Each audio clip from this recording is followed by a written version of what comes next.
Yeah.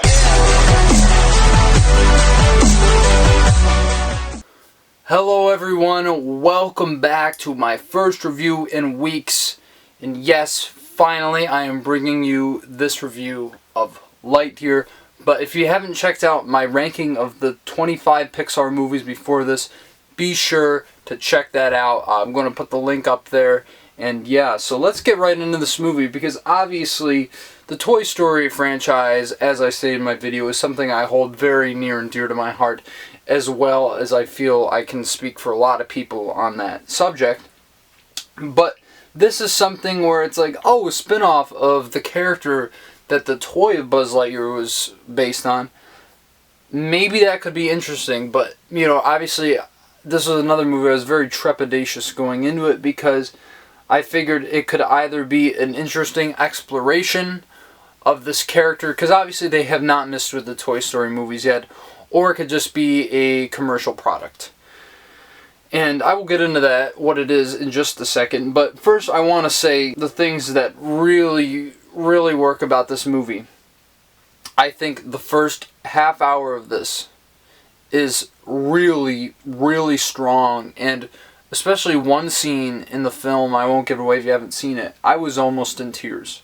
So it has those moments of brilliance that you find in Pixar movies, sometimes scattered, sometimes very well contained and consistent throughout the entire narrative. And also, I don't understand why people were complaining about Tim Allen not being in this movie, because honestly, Chris Evans was perfect casting as Buzz Lightyear. He has that voice, he has that naive sense of optimism, and in this case, there's definitely more pessimistic moments of his character which play into the character arc, but regardless, I'll get into that. So yeah, you know, all that stuff was really good. But this is a commercial product.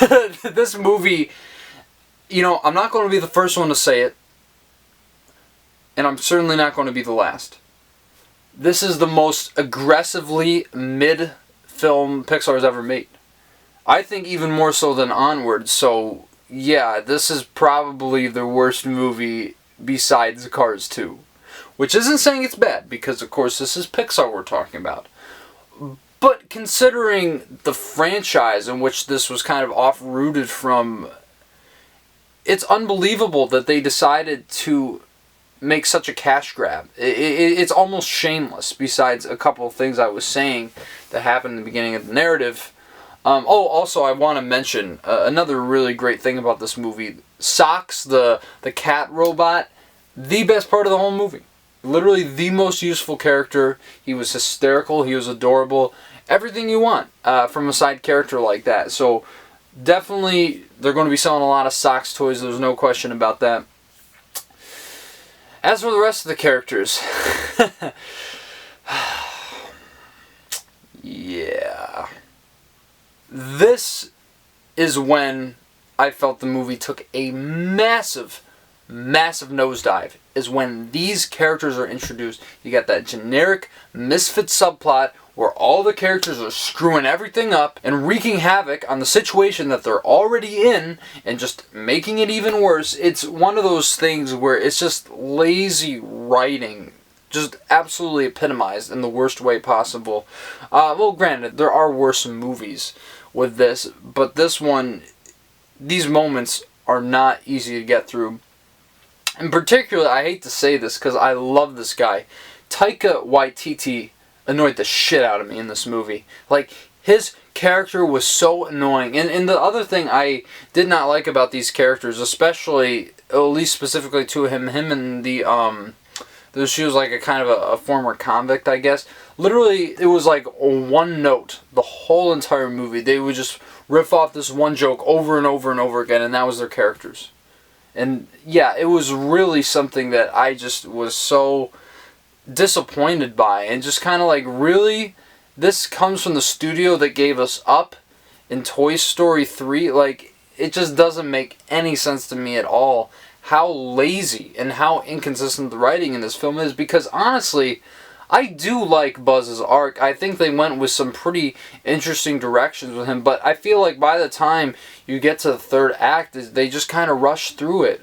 it really, that was underwhelming because there could have been some really, really interesting explorations on the situation he's in. And I did like the work that Keke Palmer did, but I feel like yet again it's just so much wasted potential. But obviously we'll be seeing her in Nope soon, so maybe she'll be able to redeem herself a little bit and give maybe an even more breakout career performance. But with that all being said, I'm still going to give this a very, very light 6 out of 10, just because I think that there are some really powerful moments, especially that first half hour, and some really great fan service moments that happen specifically near the end of the film that just brought a huge smile to my face and kind of brought the inner child of me out. But really, don't rush out to see this. This is one of Pixar's worst films, which then again is not saying that it is bad, because obviously you know the technical stuff, like the animation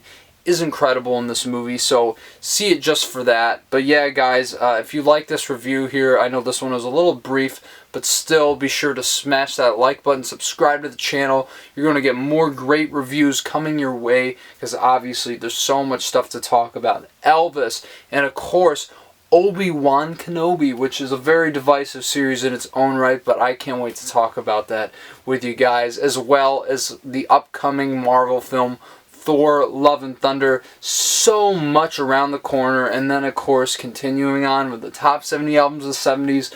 Always something in store for you guys, so please subscribe to this channel, and thank you for watching this review of Lightyear. Once again, sorry it took so long. I just wanted to get that Pixar review out of the way. And yeah, guys, until next time, take it easy.